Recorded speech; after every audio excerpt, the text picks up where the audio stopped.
Hello, this is Jecht. I don't know what that is. Okay, this is Jecht from JettSpencer.com, and I'm going to be doing a book review for you today. Today's book is Charisma on Command by Charlie Houpert. Inspire, impress, and energize everyone you meet. And I give this book 4.5 stars.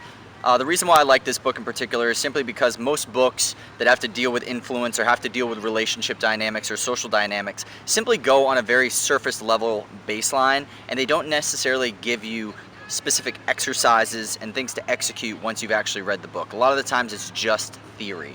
And the cool thing about this book is that 2/3 of the way it is theory, and that final third of the book he actually gives you 30 actionable exercises that you can do over a 30-day period where he guarantees that you will be a more charismatic person because of it. The three things that he uses to spell out charisma is conviction, energy, and presentation. These are the three type of things that people put forth when they're trying to either influence someone, become someone's friend, close a business deal, anything of that matter. Anything where in your particular life you want to improve your own charisma, have a better lifestyle, because for the most part the relationships that you have, whether it be in business, whether it be sexually in a relationship, whether it be just a friendship, a lot of your life and a lot of the things that you experience as life is going to be based on your relationships that you have with other people. So take this part of your life very, very seriously.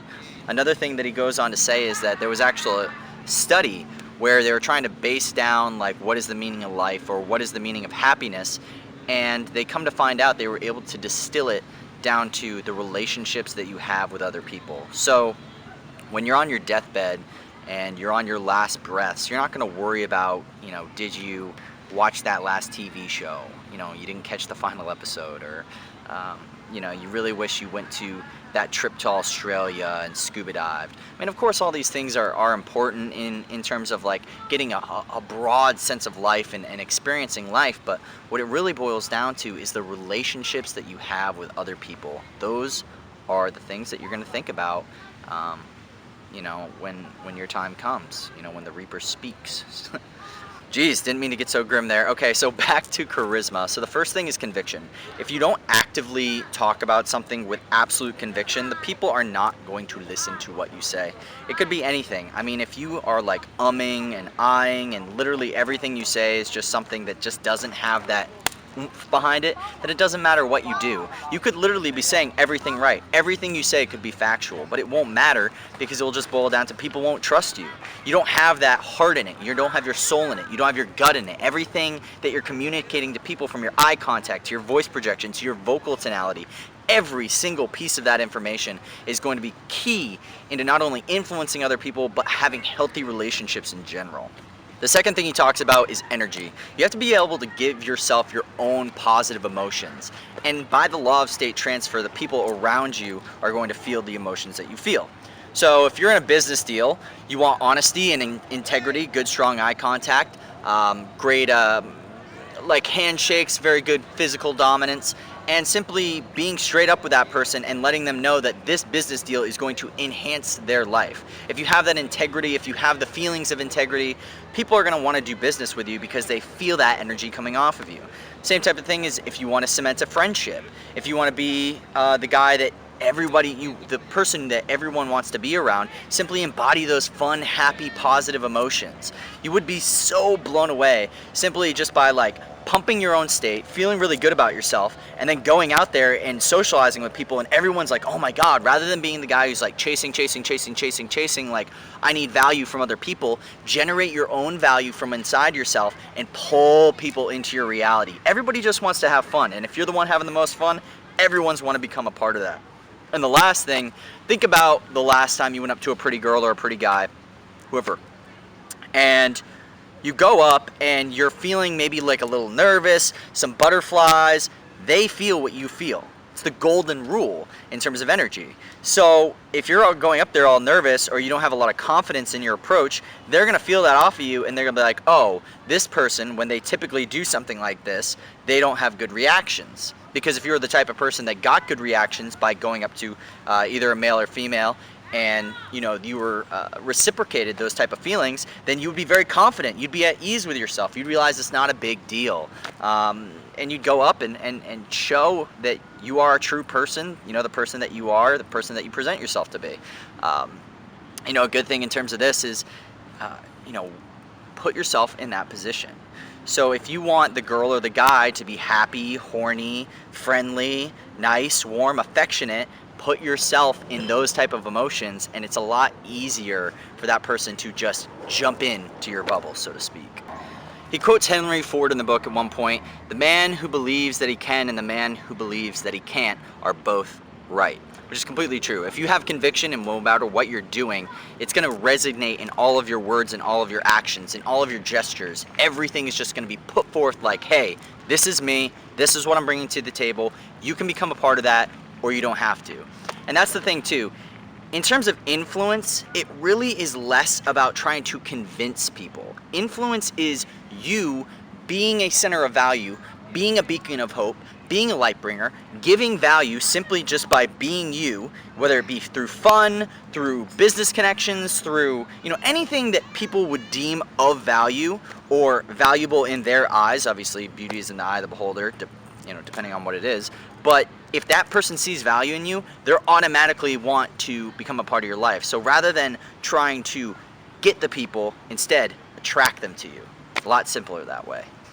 Charismatic people reveal their flaws. You know, I'm not a perfect human being, not at all. You know, I'm here at this park. I'm shooting this. I'm feeling a little edgy, a little at ease. You know, I got like you know, a few dozen people looking at me like, what the hell is this guy doing? And you know, I don't care. You know, I'm just doing my thing. I'm being vulnerable. I'm putting myself out there. I'm throwing myself on the internet. You know, it's cool to be able to talk to someone such as yourself who's willing to watch a video such as this. Hopefully you learn something from it.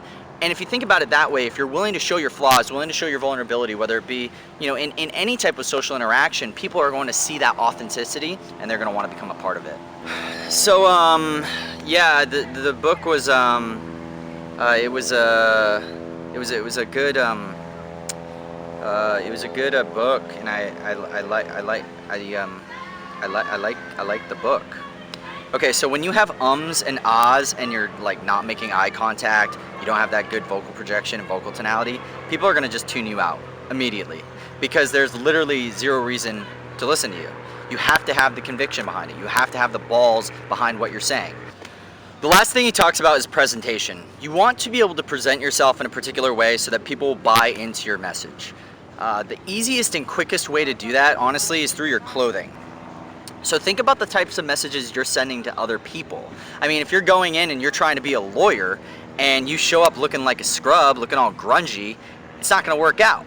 But like, let's say you're at a hippie commune and, you know, you got, you know, you're very straight-laced and you got a certain haircut and you're wearing a suit and stuff like that. I mean, imagine the type of people that you want to attract into your life. If you want to be like laid back, smoking some weed, chilling out, throw on some dreads, you know, obviously be you, be authentic, but if you're going to embody a certain lifestyle, embody certain ideas, then take it, go all out, and then you're going to bring those people into your life. Clothing is one of the easiest things that you can work on. Another thing is gestures. Very grandiose gestures. I mean, he brings up like Germany, you know. This Hitler, I mean, as evil of a man as he was, don't get me wrong, he was a great speaker. He was like, Nein, Heiden, Flaggens, Nagen.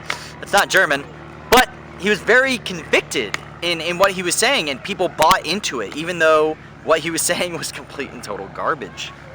You know, the same thing with, he brings up Martin Luther King.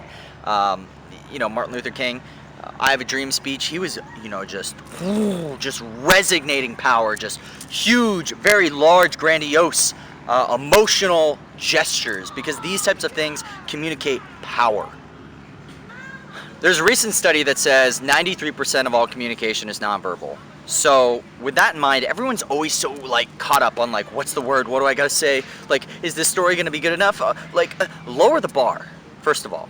Lower the bar for how good you think it has to be. You don't have to be Chris Rock. You don't have to be, you know, Frank Sinatra or Elvis or any of whoever you're trying to embody.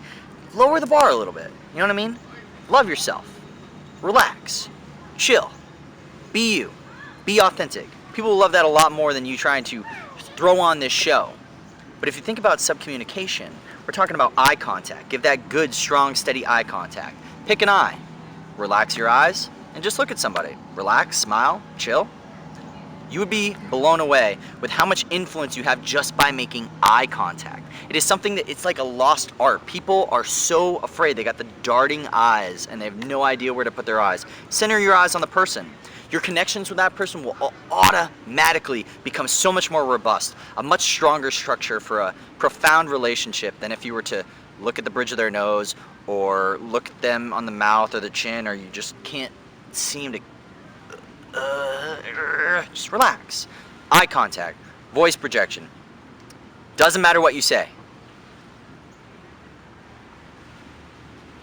You know what I mean? If you can't hear me, doesn't matter what I'm saying. I could be saying some Buddha-esque type stuff, but if you can't hear me, doesn't matter. So you have to project. You have to put yourself out there.